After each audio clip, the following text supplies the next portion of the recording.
आज पूजा में पधारे हुए सभी भाविकों को और साधकों को हमारा प्रणिपात।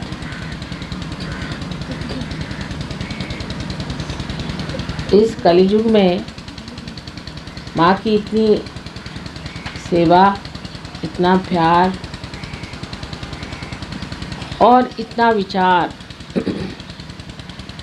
जब मानव हृदय में आ जाता है तो सतयुग की शुरुआत हो ही गई। ये परम भाग्य है हमारा भी कि षष्ठी के दिन कलकत्ते में आना हुआ। जैसा कि विधि का लेखा है कि कलकत्ते में षष्ठी ही के दिन आया जाता है। षष्ठी का दिन शाकंभरी देवी का है और उस वक्त सब दूर हरियाली छानी चाहिए। हालांकि यहाँ पर मैंने सुना कि बहुत ज़ोर की बाढ़ आई, लोगों को बड़ी परेशानी हुई, लेकिन देखती हूँ कि हर जगह हरियाली छाई हुई। रास्ते टूट गए थे पर कोई पेड़ टूटा हुआ नज़र नहीं आया। मतलब ये कि सृष्टि जो कार्य करती है उसके पीछे कोई न कोई निहित एक गुप्त सी घटनाएं होती हैं। कलकत्ता का वातावरण अनेक कारणों से प्रक्षुब्ध है और अशुद्ध भी हो गया है। इसे हमें समझ लेना चाहिए, ये बहुत ज़रूरी है। इसीलिए देवी की अवकृपा हुई है, या कहना चाहिए कि सफाई हुई। कलकत्ते में जहाँ की साक्षात देवी का अवतरण हुआ, इनका स्थान यही जो कि सारे विश्व का हृदय चक्र यहीं पे बसा हुआ है। ऐसी जगह हम लोगों ने बहुत ही अधार्मिक कार्यों को महत्व दिया है और सबसे बड़ा अधार्मिक कार्य तांत्रिकों को मानना है। तांत्रिक तो वास्तविक में माँ ही है, क्योंकि सारे तंत्र उसके हाथ में हैं। उसी ने तंत्र बनाए हैं और वही तंत्र की जानकारी जानती है। पर जो तंत्र के नाम पर दुनिया भर का व्यभिचार, अविचार और आचार करते हैं, उन सभी के लिए मेरा ये कहना है कि उन्हें ये काम छोड़ देना चाहिए। सतयुग में ऐसे लोगों पर घोर अत्याचार होगा, अन्याय होगा, ऐसे लोग बहुत पीड़ित होंगे। इस कलकत्ते में इतने तांत्रिक लोग हैं और उनसे दीक्षित इतने लोग हैं कि उनसे किस प्रकार कहा जाए कि ये सब गलत चीज़ें हैं, इसे करने से कभी भी लाभ नहीं होगा, ये दुष्टों की चालना है और यही राक्षस हैं जो कि बार बार जन्म लेते हैं। इतने बार हनन होने पर भी ये संसार में आ करके और ऐसे दुष्ट कर्म करते हैं, और वो भी परमात्मा के नाम, देवी के नाम। इस मामले में जो हमारी धारणाएं हैं उसे दुरुस्त कर लेना चाहिए, क्योंकि सहयोग जो है वो सत्य पे खड़ा है, असत्य पे नहीं। और जो सत्य है वो हमें आपको बताना ही है। अगर आप ज्वाला की ओर दौड़ रहे हैं, अपने को भस्म कर रहे हैं, तो हमें साफ शब्दों में आपसे बताना है कि ये गलत काम है, उधर नहीं जाना। और इसीलिए मैं बड़ी व्यग्र हो जाती हूँ और सोचती हूँ कि किस तरह से समझाया जाए कि इन लोगों से शापित इस भूमि को अगर आपको वाकई में उठाना है तो ज़रूरी है कि पहले इन लोगों की ओर न मुड़े। ऐसा लगता है कि त्राही त्राही होकर के लोग सोचते हैं कि यही कुछ लोग फ़ायदा कर देंगे, लेकिन ये फ़ायदे से कहीं अधिक ज़्यादा आपका नुकसान कर देंगे। इनको तो जहर समझ करके दूर रखना चाहिए। जब तक आप ये कार्य यहाँ पर ज़ोरों में शुरू नहीं करिएगा और एक एक का भांडा नहीं फोड़िएगा, तब तक ये भूमि शापित रही। मैं इस भूमि पर अनेक बार आई हूँ, लेकिन इस जन्म में जब मैं आई तो देखती हूँ कि धीरे धीरे ये भूमि नष्ट हो जा रही। इतनी बड़ी ऊंची साधना प्राप्त की हुई ये भूमि, जहाँ की गंगा भी बह कर के रसातल पे जा कर के, और जिन्होंने भगीरथ के प्रयत्न से उनके इतने पूर्वजों को शाप विमुक्त किया, इस भूमि की धूलि को ले जा कर के वो ये कार्य कर सकी। उस पुण्य भूमि पर इस तरह के अपुण्य के कार्य बहुत हो रहे हैं। ये हम लोगों को जान लेना चाहिए कि इन्हीं अत्यंत सूक्ष्म ऐसी बातों से ये हमारा बंग देश इस तरह से आहत हो गया है। जब मैं सुनती थी यहाँ पर बहुत से राजकारण और राजकीय दौर पड़ रहे हैं, जिसके कारण मनुष्य में बहुत सा झगड़ा खड़ा हो गया है, आपस में गला काट रहे हैं, इसको उसको मार पीट रहे हैं, कोई समाधान नहीं है, हत्या हो रही है, चोरी हो रही है, डकैती हो रही है। तो आप इसे बाह्य से देखते हैं, इसका मूल कारण ये तांत्रिक लोग, ये स्मशान विद्या, प्रेत विद्या आदि अत्यंत हानिकारक विद्या से अपने को बहुत होशियार समझते हैं और सबको बेवकूफ़ बना करके, उल्लू बना करके, उनसे रुपया पैसा ले करके उनमें ये दुष्ट बाधाएं डाल देते। उस बाधा के कारण मनुष्य एक संभ्रांत स्थिति में पड़ जाता है और उस स्थिति से वो उलझता हुआ पूर्णतया भ्रांति में हो जाता है। उस भ्रांति में वो समझ नहीं पाता है कि धर्म क्या है और अधर्म क्या है, सच्चाई क्या है और बुराई क्या है। ऐसी दशा में इन लोगों के बारे में अगर मैं साफ साफ तौर से आपसे नहीं कहूँगी तो आपका बचाव कैसे होगा। बहुत से लोग मुझे सलाह देते हैं कि माँ, आपको इतना साफ कहना नहीं चाहिए, लेकिन अगर माँ नहीं कहेगी तो कौन आपको बताए। माँ को ये बात ज़रूरी बतानी।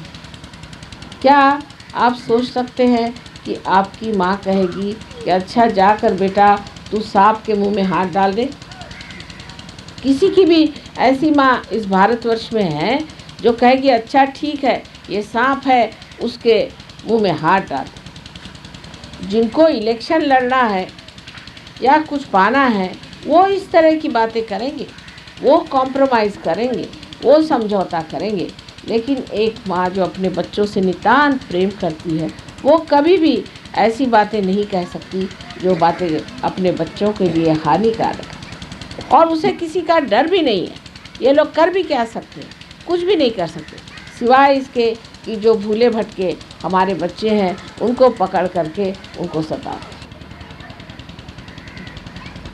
उसी प्रकार अनेक दुष्ट गुरु लोगों ने इस कलयुग में जन्म लिया है। ये भी पूर्व जन्म के महिषासुर, नरकासुर और सारे चंड मुंड जिन जिन का आप नाम ले रहे हैं, उनसे भी अधिक मात्रा में सब के सब पैदा हुए। इनमें से 16 महामुख्य राक्षस लोग इस संसार में आए। रावण का भी आगमन हो चुका है। सारे ही लोग स्टेज पर आ चुके। अब इनको मारा कैसा जाए? इनका गर्दन काल तो आ गया, लेकिन मारा कैसा जाए? हाथ में तलवार लेकर काट तो सकते हैं, कोई मुश्किल काम नहीं। लेकिन वो जनसाधारण के हृदय में घुस गए, उनके मस्तिष्क में घुस गए, उसके अंदर जमा होकर के बैठे हुए हैं। उनको ये लोग गुरु मानते हैं। तो मैं क्या करूं? क्या मैं अपने बच्चों की भी गर्दनें काट दूं इनके साथ? तो बेहतर यह है इन्हीं को जनता से ही एक दिन हार खानी पड़ेगी। यही पूरी तरह से सबके सामने स्पष्ट हो करके इनका स्पष्टीकरण होगा, एक्सपोजर होगा, और लोग देख कर के समझ लेंगे कि जो माँ इनके बारे में कहती थी एक एक बात सही है। जर्मनी में एक साहब ने गुरुओं के खिलाफ लिखा कि ये ऐसी कोई चीज़ है कि इसमें एक गुरु को मानते हैं और फिर दुनिया में कोई चीज़ को नहीं मानते। अब वो आधे अधूरे लोग हैं, वो नहीं जानते कि हमारे देश में अनेक वर्षों से, अनंत काल से गुरुओं के बारे में बताया गया है कि एक तो होते हैं सद्गुरु, जो कि आपको परमात्मा से मिलाते। सद्गुरु वो ही जो साहिब मिले, जो आपको परमात्मा से मिलाता है वो सद्गुरु। फिर गुरु जो कि परमात्मा के बारे में बातचीत करके आप में धर्म बिठाता है। फिर अगुरु, जिनमें गुरुत्व नहीं है, जो आत्म साक्षात्कारी भी नहीं है, तो भी वो अपने को गुरु समझ करके और लोगों को बातें बताते हैं और पैसा ऐसा भी लेते होंगे। जैसे हमारे पादरी साहब हैं, समझ लीजिए, या पोप साहब हैं, ये लोग अगुरु हैं। इनमें कोई भी, इनकी कुंडलिनी जागरूक नहीं हुई है, इनमें कोई विशेषता नहीं है और धर्म के नाम पे चर्चा करते। ऐसे अपने देश में बहुत से लोग हैं, अधिकतर अपने सारे शंकराचार्य ऐसे ही हैं। एक शंकराचार्य कांची के जो पुराने छोड़ करके सब शंकराचार्य बिल्कुल अगुरु हैं। उनकी कुंडलिनी तो नीचे में बैठी हुई है और जिनकी कुंडलिनी भी नहीं चढ़ी हुई उनको हम लोग गुरु मान लेते हैं। क्यों मान लेते हैं? इनका इलेक्शन होता है, इलेक्शन हो सकता है गुरु का। परमात्मा से ये आनी चाहिए ना चीज़, समझने की बात है। ये तो चीज़ परमात्मा से आनी चाहिए। फिर उसके बाद में होते हैं जिनको कहा जाता है कुगुरु। वो लोग होते हैं जो ये तांत्रिक, जो राक्षसी प्रवृत्ति के अत्यंत दुष्ट स्वभाव के लोग होते हैं, वो अपने को गुरु मान लेते हैं। और ऐसे बहुत से गुरु जिन्हें कि हम अत्यंत दुष्ट, दुराचारी, इस तरह के लोग आज गुरु बन के बैठे। और इस बंग देश में तो सब के सब आके न जाने कैसे, जैसे गंगा जी सब हिमालय से अपनी जड़ी बूटियाँ लेकर यहाँ पहुँची हुई है, ऐसे ये न जाने कहाँ से सब मिलजुल करके बंगाल पे आकर बैठ गए और बांग्लादेश को पूरी तरह से गरीब बना दिया, इनको लूट लिया। इस सस्य श्यामला भूमि में उन्होंने जो जो हरकतें की हैं वो हम जानते हैं, क्योंकि सूक्ष्म में आप देख नहीं सकते। आप सोचते हैं नक्सलाइट ने ये किया और कम्युनिस्टों ने ये किया और कांग्रेस वालों ने ये किया और अमके नेता ये किया। इन लोगों का किसी का दोष नहीं। ये वातावरण जो खराब हो गया है, वो वातावरण खराब करने वाले ये तांत्रिक, ये दुष्ट आदमी हैं। और उनसे भी बढ़ के जो महा दुष्ट राक्षस, जिनका वर्णन है कि देवी ने जिनको मार डाला, वो भी यहाँ पूजे जाते। महिषासुर अभी तक जिंदा बैठा हुआ और महिषासुर को भी यहाँ बहुत पूजा गया। जिसको देवी ने यहाँ मारा, उसी महिषासुर को आपने पूजा है। नरकासुर को भी इतना पूजा है कि उसको करोड़ों रुपया आपने दे दिए। उसके पास न जाने कितने तरह के रत्न हैं, कितने हीरक और हीरे भरे हुए हैं। ऐसे महादुष्ट लोगों को आपने पोसा हुआ है, तो आप लोग तो गरीब हो ही जाएंगे। ये तो पूरा यही हुआ कि आ बैल मुझको मार। और आप अपनी बुद्धि से नहीं समझ पाते कि ये लोग कितने दुष्ट हैं। आज पूजा के समय में एक माँ को चाहिए कि बताया जाए, कि पूजा के लिए सबसे पहले जाना जाए कि आप ही अपने गुरु हैं और किसी को गुरु बनाने की ज़रूरत नहीं। हम तो कोई गुरु नहीं है, क्योंकि गुरु अगर होते तो आप लोग परेशान हो जाते। लेकिन माँ से बढ़ के गुरु कौन है? माँ तो सब गुरुओं की भी माँ है। और आप चाहे तो हमारे चरणों में बैठे, चाहे हमारे गोद में बैठे, चाहे हमारे सर पे बैठे, हमारे आप बच्चे हैं।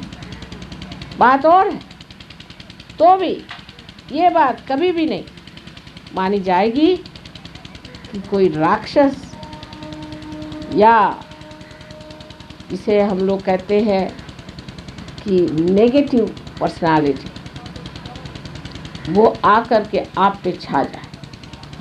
ऐसा अगर घटित हुआ तो फौरन हम आपको बताएंगे ये चीज़ आप छोड़ दीजिए, जिसके लिए आपको बुरा मानना नहीं चाहिए, क्योंकि हम माँ हैं। आपको मोक्ष देना तो हमारा स्वभाव है, उसमें कोई विशेष बात, लेकिन आपको किसी तरह का हम दुख नहीं देना चाहते। किंतु अगर आपको सत्य न बताया जाए तो आगे चल के तो आप दुख ही पाइएगा, और सत्य शुरू में प्रिय नहीं लगता है। इसीलिए कृष्ण ने कहा है कि सत्यम वदेत, हितम वदेत, प्रियम वदेत। जो आपके हित में है सो हमें आपको बताना ही है, क्योंकि आप हमारे अपने, हमारे निज के हैं। थोड़ी देर हो सकता है आप मुझसे नाराज़ हो जाएं, कोई हर्ज नहीं, आप बच तो जाएंगे, आपके दिमाग में बात तो बैठेगी। इस देश का नाश जो हुआ है वो इसी वजह से, और इतने प्रचुर मात्रा में आपको दिखाई देते हैं कि आश्चर्य की बात है कि अभी तक ये लोग कैसे यहाँ जीवित बैठे हुए हैं। इनके भी इलाज हो जाए, लेकिन पहले आप लोग इनके चक्करों से निकलिए, नहीं तो मेरा हाथ रुक जाता है। इनके सबके इलाज एक साथ हो सकते हैं, लेकिन आप लोग मेरे लिए एक बंधन बन जाते हैं। इस प्यार और मोह के वजह से मैं आपसे कह रही हूँ कि कृपया इन लोगों से अपना संबंध पूरा तोड़ दें, और कोई भी तरह की इनकी वस्तु, इनका चित्र, इनका दिया हुआ प्रसाद जो सब विषमय है उसे छोड़ें। आज पूजा से पहले क्या कहा जाए, इतना हृदय गदगद है, इतनी सुंदर रचनाएं, इतना सुंदर आवाहन, इतना सुंदर स्वागत आप सबने अपने हृदय से किया। हृदय एकदम गदगद हो। सब कहते हैं कि माँ प्रसन्न है, लेकिन न जाने क्यों आँखों में इतने आंसू भर आए हैं और गला भी भर आता है सोच सोच के, कितने मेरे प्यारे बच्चे यहाँ रह रहे। आपकी सारी विपदा खत्म हो सकती है, आपकी सब तकलीफ़ें बिल्कुल मिट सकती हैं, क्योंकि परमात्मा जो है सर्वशक्तिमान है, उनसे शक्तिशाली कोई नहीं, और उनसे प्रेम करने वाला भी कोई। अत्यंत प्रेमी और शक्तिशाली ऐसे परमात्मा आपके अपने होते हुए आपको किसी चीज़ की क्या ज़रूरत है या किसी चीज़ का क्या डर है। बस एक ही बात में हार जाते हैं कि आपको स्वतंत्रता है। आपकी स्वतंत्रता हम छीन नहीं सकते, क्योंकि आपको परम स्वतंत्रता जब देने की बात होती है तो इस स्वतंत्रता का पूरी तरह से आदर किया जाता है, पर उस आदर में ही मनुष्य खो जाता है, मनुष्य बहक जाता है और ऐसे लोगों के पास चला जाता है जो आपके जीवन के दुश्मन हैं, आपके शत्रु हैं। अनेक हजार वर्षों से इन दुष्टों ने इन भक्तों को सताया हुआ है और आज भी सता रहे, लेकिन वो ऐसा सोंग बना के आए हैं और ऐसी खूबी से आए हैं कि आप उसे पहचान नहीं पाते। सीता जी को भी रावण ने भेष बदल करके भूल में डाल दिया था, तो आप तो मानव जाति हैं, आपको वो अगर भूल में डालते हैं तो इसमें आपका दोष नहीं, पर पार होने के बाद, रियलाइजेशन के बाद आपको अपने पाँव पर खड़ा हो जाना चाहिए और इन सब चीज़ों को छोड़कर झाड़ झूड़ करके एकदम स्वच्छ हो जाना चाहिए। आपकी कोई सी भी परेशानी टिक नहीं पाई। प्यार की शक्ति सबसे महान है, इसको आज तक हमने इस्तेमाल नहीं किया, ये आप जान लीजिए। और जिस दिन आप इसको समझ लेंगे कि इस प्यार की शक्ति से आप प्लावित हैं और आप जब इसका उपयोग करेंगे, आप आश्चर्यचकित हो जाएंगे कि लगेगा जैसे सारे तारांगण आपके पैर पे लौट खा रहे हैं, सारी शक्तियाँ आपके चारों तरफ हैं, सारे गण आपको संभाल रहे हैं, सारे देवदूत आप पे पुष्प की वर्षा कर रहे हैं। आप ही आज इस रंगमंच पे स्टेज पर आए हैं, आपके लिए सारी सृष्टि बनाई गई है और उस सृष्टि के सर्वोच्च लोग आप ही हैं। और किसके लिए परमात्मा ने सृष्टि बनाई। लेकिन जो जो गलत काम हो चुके, जो जो गलत बातें हो गई, वो सब भूल करके आज वर्तमान काल में खड़ा होना है, इस प्रेजेंट में खड़ा होकर के और उस आनंद का भोग लेना है, उस अमृत का भोग लेना है जो आपके लिए लालायित है।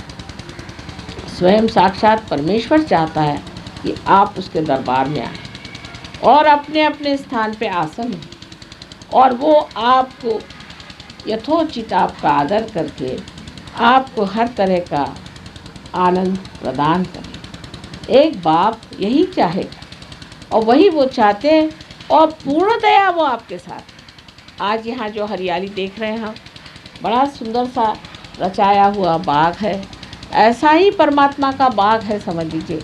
और उसमें हर तरह के फूल, हर तरह का आनंद, प्रमोद, मोद सब कुछ भरा हुआ है। बस उसमें बैठने की आपकी क्षमता चाहिए और उसके आनंद भोगने की गहराई, इतनी होते हुए सब ठीक हो जाता है। यहाँ के लायन क्लब के लिए क्या कहा जाए, मेरे ख्याल से जन्म जन्मांतर का संबंध सिंह से रहा है और सिंह पे ही इतना काम किया गया है, इसीलिए लायन क्लब से मेरा इतना संबंध जुड़ गया। आपका ये बड़ा ही सुंदर उद्यान है और इस वाटिका को भी और भी बहुत सुंदर आप बना सकते हैं। एक बार एक अमेरिकन औरत से मुझसे पूछा था कि आपके यहाँ कोई फूल नज़र नहीं आते। मैंने कहा हमारे देश के फूल बहुत छोटे छोटे होते हैं पर अत्यंत सुगंधमय होते। वो बहुत ज़्यादा दर्शनीय नहीं होते, शोई नहीं होते जैसे आपके फूल होते हैं। हर फूल में चमत्कार और मंत्र है। और उन्होंने कहा अच्छा फिर बताइए कि आपके यहाँ कितने तरह के फूल होते हैं। वहीं बैठे बैठे मैंने उनको 40 फूल बता दिए और हर फूल में अत्यंत सुगंध है। अब मैं देखती हूँ यहाँ भी आपको चाहिए कि ऐसे ऐसे फूल, जैसे कि चमेली है, चंपा है और पारिजातक है, जिसका वर्णन आपको देवी महात्म्य में मिलता है।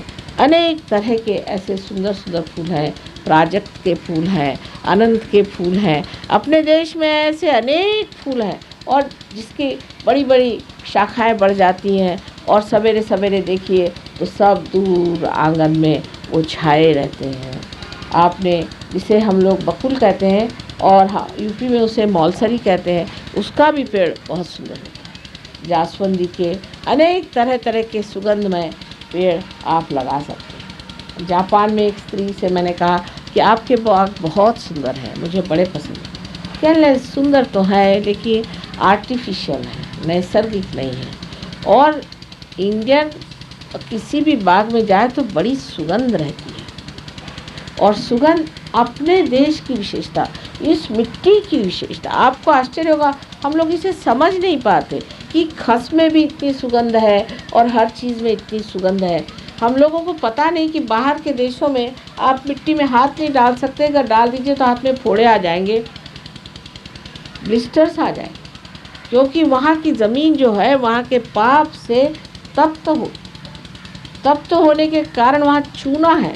आप कहीं हाथ नहीं डाल सकते, जब तक आप ग्लव्स न पहनिए आप मिट्टी में हाथ नहीं डाल सकते। लंदन में तो मैंने पहले सोचा था कि मैं वहाँ बाग करूँगी, क्योंकि शाकांबरी का मुझे शौक़ है, तो वो मैं चाह रही थी वहाँ भी बाग किया जाए। लेकिन जब देखा कि वहाँ की मिट्टी ऐसी है, मैंने कहा छोड़ दिया, मेरा तो शौक़ ही वहाँ छूट गया। मैंने कहा बाबा अपने हिंदुस्तान में जाके सारा काम करेंगे, ये तो ज़मीन कुछ और ही है। इस ज़मीन पर आप खड़े हुए हैं जिसकी एक एक कण कण से कितना सुंदर सुगंध बहता है। जब ज़रा सी बरसात हो जाती तो कितना सुंदर सुगंध इस सुंदर भूमि से आता है। और आप लोग भी कुछ न कुछ पूर्व पुण्याई से इस देश में पैदा हुए और इस देश में बसे हुए। सिर्फ इस पुण्याई को पूरी तरह से प्रकाशित करना है, प्रकटित करना है, जो आप सहयोग से बहुत आसानी से कर सकते हैं। रही बात हमारी, तो हम तो आते जाते रहते ही हैं, हर जगह आते जाते हैं, लेकिन बंगाल से हमारा प्रेम बहुत पुराना है, बहुत पुराना है। अनेक वर्षों की बातें हैं जो आप लोग बहुत कुछ जानते हैं, कुछ जानते नहीं। बड़ी कठिन बातें हुई हैं, बहुत तकलीफ़ें उठाई और इसको इतना समृद्ध किया और इतना इसका सुंदर वन बनाया। और उसके बाद अब देखते हैं कि यहाँ पर इतनी गरीबी, इतनी परेशानी, इतनी आफत। जहाँ पर ये भूत विद्या होगी, जहाँ जहाँ पर ये भूत विद्या होगी, वहाँ वहाँ गरीबी रहेगी। अब आप कहें कि यहाँ टाइफून आते हैं और आप लोग उससे नष्ट हो जाते। अब आपको मैं एक किस्सा सुनाती हूँ। मैं एक बार तिरचूर गई, वहाँ पर बहुत से लोग मुझे लेने आए। वहाँ बहुत रईस लोग रहते हैं, मोटरे वोटरे लेके आए। मुझे बड़ा आश्चर्य हुआ कि ये सब मेरे पास किस लिए आए। पता हुआ कि ये लोग वहाँ तंबाकू की खेती करते हैं। उनके घर में सब इंग्लिश टाइल्स लगी हुई, सब इंग्लिश बाथ्स लगे हुए, सब ये लोग इंग्लैंड तंबाकू बेचते हैं और वहाँ से सब इंग्लैंड से चीज़ें इंपोर्ट कर करके अपने घर में बड़ी शान से लगाए हुए। अब भाई हम तो ज़रा साफ कहना ही पड़ता है, चाहे बुरा मानो चाहे भला मानो। तो हमने कहा भाई आप लोग मोटरे वोटरे लेके आए, हमें कहना नहीं चाहिए, अतिथि रूप से तो कुछ भी नहीं कहना चाहिए, लेकिन हम माँ स्वरूप होकर के आपसे कहते हैं कि आप ये तंबाकू लगाना बंद, ये गलत था। तो उन्होंने कहा वाह माँ, हम तंबाकू के अलावा क्या लगाएं? तो हमने कहा आप कपास लगाइए, बढ़िया कपास यहाँ होगा, तंबाकू मत लगाइए, तंबाकू राक्षसी है, इसको मत लगाइए। तो कहने लगे कि नहीं पर हम थोड़ी पीते हैं, ये तो हम इंग्लैंड भेजते हैं। मैंने कहा वाह, अगर इंग्लैंड भेजते तो कोई पाप नहीं। कहले उन्होंने अपने को इतना सताया, पीने दो तंबाकू, मरने दो उनको। तो मैंने कहा ये कोई तरीका हुआ, ये कोई साधु संतों का तरीका हुआ कि उनको मरने दो, उन्होंने अपने को इतना सताया। जिन्होंने सताया तो कब के मर गए, तो दूसरे आए हुए, उनको सताने से क्या फ़ायदा। लेकिन वो किसी तरह से नहीं माने। लेकिन जब मैंने कहा कि नहीं इसको बंद करना पड़ेगा, ये ठीक नहीं, तो वो लोग बहुत नाराज़ हो गए। उसके बाद हम इधर उधर देखने गए तो देखा कि बड़ी गरीबी, एक तरफ बहुत अमीर लोग और एक तरफ बहुत ही गरीब लोग, बंगाल से भी गरीब लोग, पेड़ पे रहते। मैं कहा भाई ये कैसे? कह ले ये लोग हैं, ये बड़ी प्रेत विद्या करते हैं, स्मशान विद्या करते हैं, ऐसा करते हैं वैसा करते हैं, उसी से पैसा कमाते हैं। मैंने कहा पैसा क्या कमाते हो? तो पेड़ पे रहते हैं, उनकी हालत तो ये। उसके बाद मैंने उनसे एक बात कही, इशारा, देखिए आप समुद्र के किनारे बैठे हैं, संभल के रहिए, समुद्र आपका पिता है और जो पिता है वो अत्यंत पवित्र है, उसके किनारे बैठ करके आप ये गड़बड़ काम मत करिए, करिए बिगड़ गया तो आप सबका सर्वनाश हो जाए। तो उन्होंने कहा कि ऐसे कैसे हो सकता? मैंने कहा हो जाएगा, देख लीजिए। एक तो हमने आपको चेतावनी अब दे दी, अब चेतावनी के बाद फिर गड़बड़ हुई है तो फिर हमसे न कहना। उसी साल वहाँ पर एक बहुत बड़ा इसी तरह का एक टाइफून का नाना आया और वो सबको लटका गया, सब लोग पेड़ पे लटक गए, हजारों लोग मर। उसके बाद सब जब मैं दिल्ली आई तो सब मोटरे लेके दिल्ली पहुँची कि माँ हमको माफ़ कर दो। हमने कहा बेटा आप क्या माफ़ करने का, जो था सो तो गया, ये तो गड़बड़ तुमने काम करा, मैंने तुमको चेतावनी दी। यही मैं कह रही हूँ, ये चेतावनी आ रही है आपके पास कि ये गलत लोगों को यहाँ से हटाइए। और वहाँ के जो गरीब लोग जो ये करते थे प्रेत विद्या, स्मशान विद्या आदि, वो सब के सब पेड़ में लटके हुए नजर आए। तो जिस वक़्त ये काली विद्याएँ और इस तरह की चीज़ें चलती हैं तो वो सकिंग कर लेती, वो अंदर अपने अंदर खींच लेती हैं इस तरह के आतप को, जो बाहर से आ करके सब दूर नष्ट भ्रष्ट कर देता है। हालांकि हमारे आने से पहले अधिकतर ऐसा होता है, इंग्लैंड में भी हमने देखा, जहाँ भी हम जाते हैं तो बड़ी बिजली कड़कती है और बहुत बरसात होती है, सब एकदम साफ धुल जाता है तो हम पहुँचते हैं। लेकिन तो भी लोगों की समझ में नहीं आता है कि हमें अपनी सफाई खुद ही करना चाहिए। क्यों सृष्टि से कहा जाए, कभी कभी वो भी ऐसा हो जाता है कि उसमें बहुत कुछ नष्ट भी हो सकता है। इसलिए अगर आप ही सत्य को मान लें और स्वीकार कर लें और अपने को सत्य के रास्ते पर सफाई पर ले आए, तो सत्य कहीं और से आप पर प्रकट हो तो बड़ा भयंकर होता है, बहुत ज़ोरों में उठता है वो, और उसकी जो चाल होती है उसके अंदर बहुत से अनाथ, दुखी, बेसहाय और बेगुनाह लोग भी मारे जाते हैं। इसलिए बेहतर है कि इंसान ही सत्य पे आ जाए और इंसान ही अपने को साफ कर ले, न कि सारी सृष्टि, चराचर सृष्टि में ये बात फैल जाए कि चलो अब कलकत्ते को ठिकाना लगाना तो यहाँ 8-10 को मारो, और उसका कोई फ़ायदा तो होता नहीं। कोई इसको समझता भी नहीं, कोई इस भाषा को इनकी समझता नहीं है। सब लोग सोचते हैं कि हम तो रोज़ देवी के मंदिर जाते हैं, फिर ये प्रकोप क्यों हो गया। उस देवी के मंदिर में भी वहाँ बैठे हुए हैं राक्षस, बिल्कुल उनके सामने बैठे हुए, बड़ी हिम्मत करके बैठे हुए हैं। हालांकि जिस वक्त देवी जागरूक होंगी तो पता चलेगा, एक एक का ठिकाना हो जाएगा। एक बार गंगा जी में जागृति आई थी तो सब जितने भी ऐसे पंडे वंडे लोग थे, सब अपनी खटिया उठा करके सामान लेके भाग रहे थे। मैंने देखा था टीवी में, मैंने कहा अच्छा हुआ गंगा जी ने ठिकाने लगा दिया सबको। जितने भी हरिद्वार से लेकर के पटने तक जितने भी लोग थे, सब अपने झोले उठा करके भाग रहे थे। लेकिन तो भी मनुष्य सीखता नहीं है। अगर उस पे निसर्ग से कोई उपचार हो तो सीखता नहीं है, सिर्फ वो सीखता है अपनी आत्मा से। इसलिए आप सहयोग को प्राप्त हो। कोई सी भी ऐसी बीमारी नहीं जो सहयोग ठीक नहीं कर सकती, कोई सी भी ऐसी विपत्ति नहीं जो दूर नहीं हो सकती। हर तरह की मुश्किलें दूर हो सकती, लेकिन पाने के बाद श्रद्धा होनी चाहिए, जो अंधी श्रद्धा नहीं है। देखी हुई बात है, आपने पाया है, आप अपने में विराजमान होइए। आप स्वयं अपने सिंहासन पर बैठिए, आपने पा लिया है। आप क्यों अब भी भिखारी जैसे बैठे हैं? आप आराम से समझ लीजिए कि आप परमात्मा के साम्राज्य में हैं और उसके सिंहासन पर बैठिए और उसके आशीर्वाद से पूरी तरह से बेफिक्र होकर के अपनी ज़िंदगी का सबसे अत्युत्तम जो कुछ भी है उसे पाइए। उसमें ये नहीं मैं कहती कि कोई आप सन्यासी भाव से बैठेंगे या कोई आपका सब कुछ छूट जाएगा, कुछ भी नहीं। लेकिन आपकी उपभोग शक्ति जो है वो बढ़ जाती है। जैसे कि अब यहाँ पर आपने देखा कि यहाँ एक बहुत सुंदर सा एक चर्म बिछा हुआ है और ये चित्ते का बनाया। अब आप लोग सोच रहे होंगे कि किसने मारा है, किसका बनाया है, क्या है क्या नहीं। लेकिन हम इसको देखते ही साथ निर्विचार हो गए, हम कुछ सोचते नहीं हैं। हम तो वो देख रहे हैं इसके बनाने वाले की करामात की क्या कमाल की चीज़ बनाई है, और ना सोचते ना कुछ नहीं, सारा आनंद जो ऊपर से नीचे तक दौड़ा चले।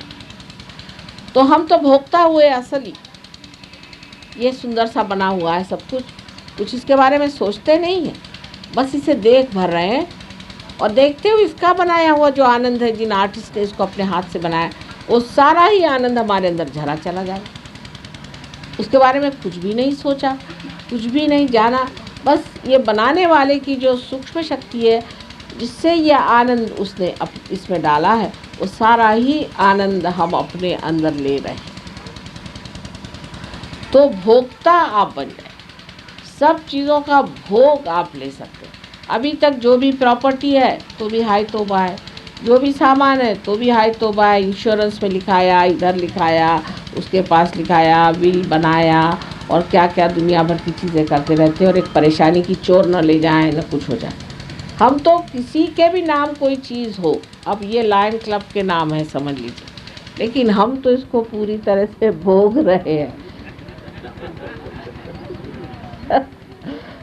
चाहे आपके नाम से हो चाहे किसी के नाम से हो, भोगने का काम तो हमारा है और हम इसे पूरी तरह से भोग रहे हैं। इसी प्रकार आपको भी भोगने की शक्ति अपनी बढ़ानी चाहिए। इसमें छोड़ने छाड़ने का क्या है? जब किसी चीज़ को पकड़ा ही नहीं तो किस चीज़ को छोड़ना है और किस चीज़ का संन्यास नहीं। थोड़ी बात बढ़ती है लेकिन कहना पड़ेगा, क्योंकि आप सहयोगी हैं, आपसे ही ये बात कही जाएगी। अगर ये बात मैं अगर जनरल पब्लिक में कहूँ तो 50% लोग उठ करके भाग जाएंगे। दूसरी बात ये कहने की, आपको सब चीज़ भोगना है, लेकिन उससे भी आगे मैं ये बात कहूँगी कि सिर्फ आपको भोगना ही नहीं है, लेकिन आपको इसी ज़िंदगी में यहीं पर मज़े से जम के रहना है, कहीं भागना नहीं है। कोई पलायनवाद नहीं कि आप गेरुआ वस्त्र पहन करके अगर आए तो आपके वाइब्रेशंस गए। रावण भी तो आया था गेरुआ वस्त्र पहन करके। विशेषकर गेरुआ वस्त्र से मुझे बड़ी चिढ़ है। काहे को संन्यास ले रहे हो? क्या तो आपकी माँ नहीं बहन? आपकी माँ सामने बैठी हुई, आपको क्या मजाल है कि आप संन्यास ले लेंगे? इससे बढ़ के लिए माँ के लिए और क्या दुख की बात होगी? अगर किसी माँ को दुख देना तो आप कहेंगे माँ कल से मैं संन्यास ले रहा हूँ। वो कहे बेटा तेरे को जो चाहिए सो ले ले, माफ़ कर।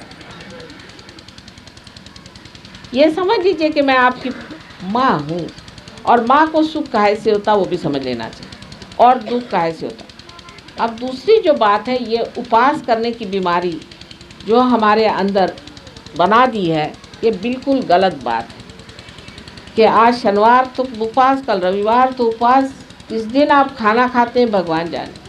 अगर आपको ऐसे उपवास का शौक़ है तो करिए। भगवान कहता है अच्छा चलो, हिंदुस्तानियों को बड़ा उपवास का शौक़ है तो उपवास ही में मार डालता है, क्योंकि आपको शौक़ है तो वही करिए।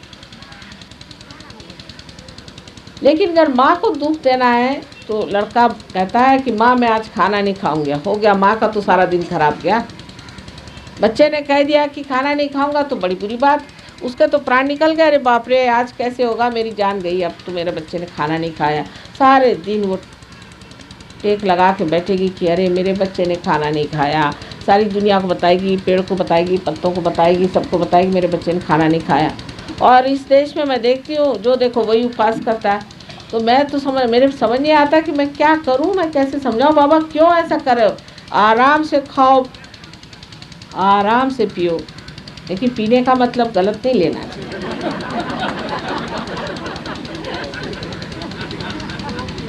जो चेतना के विरोध में बात जाती है वो नहीं करना। ये सब इसलिए बनाया गया है कि आप तो भूखे रहो और जो पैसा बचे सो मेरी जेब में। तो उपवास सहयोग में मना है, ऐसे ठीक है, आपका मन है अपनी तंदुरुस्ती के लिए कभी खाना नहीं खाना तो नहीं खाओ, और कभी खाना खाना है तो खाओ। जैसे आपको कभी कहीं जाना हो किसी के घर और आपको नहीं मन कर रहा उसके घर खाना खाना, तो आप कह दीजिए मुझे उपवास है, तो ठीक है वो छोड़ देते हैं आपको। फिर इस तरह से आप उपवास करें तो हर नहीं, मतलब उपवास आप अपने लिए करिए, ये नहीं कि उपवास के लिए आप जी रहे हैं। सब चीज़ आपके हाथ में है, जब चाहे उपवास करेंगे, नहीं तो नहीं करेंगे। कौन कहने वाला है ये टाइम ऐसा है वो टाइम ऐसा है? हम तो मस्ती में बैठे हुए हैं। कोई कहेगा कि अभी खाओ तो हाँ खा लेंगे, नहीं तो नहीं खाएंगे, क्योंकि खाने की तरफ चित्त ही नहीं होना चाहिए। अगर आप पूछें कि क्या खाया तो मुझे सोचना पड़ेगा क्या खाया कि नहीं खाया। खाने की तरफ चित्त होने से ही आदमी उपवास करता है। अगर उधर चित्त नहीं हो तो उपवास नहीं करेगा, क्योंकि वो बहुत बार उपवास भी कर जाता है, उसको पता ही नहीं चलता उसने उपवास किया कि खाया। सिर्फ अपना चित्त जो है खाने में से निकाल लेना चाहिए, क्योंकि हमारे भारतीय लोगों में एक बात है, खाने में बड़ा चित्त है। बीबी भी बड़ी होशियार है यहाँ की, स्त्रियों को बड़ी अकल है। वो कहती चलो इनको ऐसा खाना बना के खिलाओ कि ये हमारे चंगुल में फंसे रहे।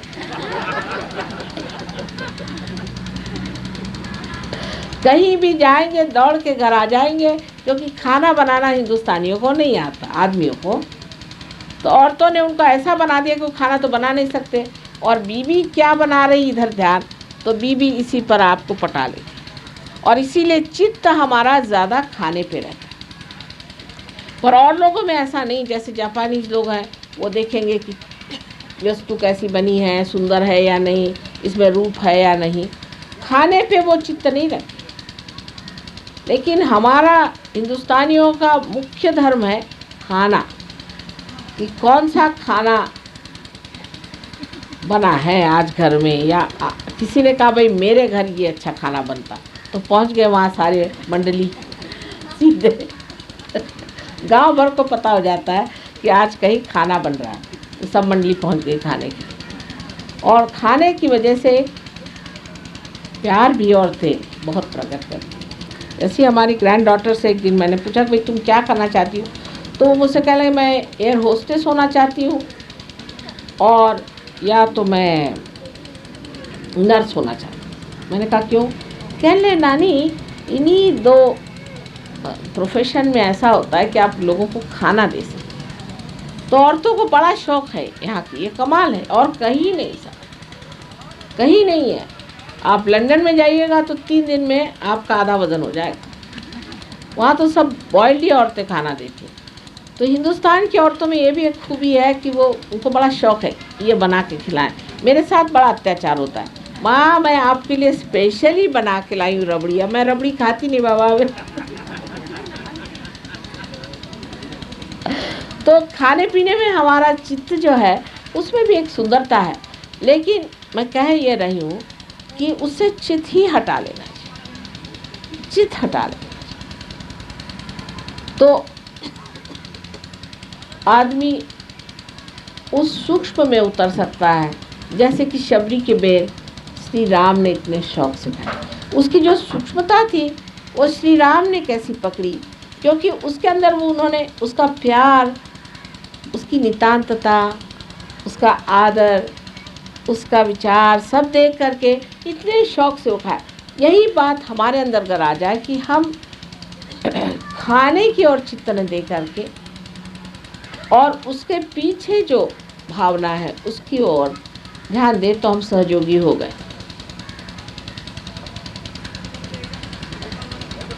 इस जन्म में बहुत सी चीज़ें जो पिछले जन्म में मैंने बहुत खाई और पी है वो सब छोड़। जैसे वर्णन है कि देवी को श्रीखंड बहुत पसंद है, मैं बिल्कुल नहीं खाती हूँ, और पूरन पोड़ी पसंद है, बिल्कुल नहीं खाती हूँ, और दूध बिल्कुल नहीं पीती हूँ। सब चीज़ें जो होती थी सब छोड़ दी, क्योंकि उस जन्म में कर लिया, अब इस जन्म में क्या खाने। अब इस जन्म में भूतों के खाने के लिए इतने हैं कि मेरे पास पेट में जगह ही नहीं रहती और कुछ खाने के लिए। आप लोगों से मिलकर बहुत आनंद हुआ, जैसे बहुत बिछड़े हुए मेरे सब कुछ मिल गए। इस कलकत्ता में एक बार जागृति आ जाएगी तो आप देखेंगे कि यहीं पर सब चीज़ अत्यंत सुंदर हो सकती है, और वो होनी चाहिए। परमात्मा लालायित है आपको आशीर्वादित करने के लिए, सिर्फ आप इसे झेल सके, इतनी ही बात है। तो मेरी कोई बात का बुरा नहीं माना, जो बात मैं कह रही हूँ जो सत्य है वही कह रही हूँ, उसको स्वीकार करना चाहिए। सबको मेरा अनंत आशीर्वाद।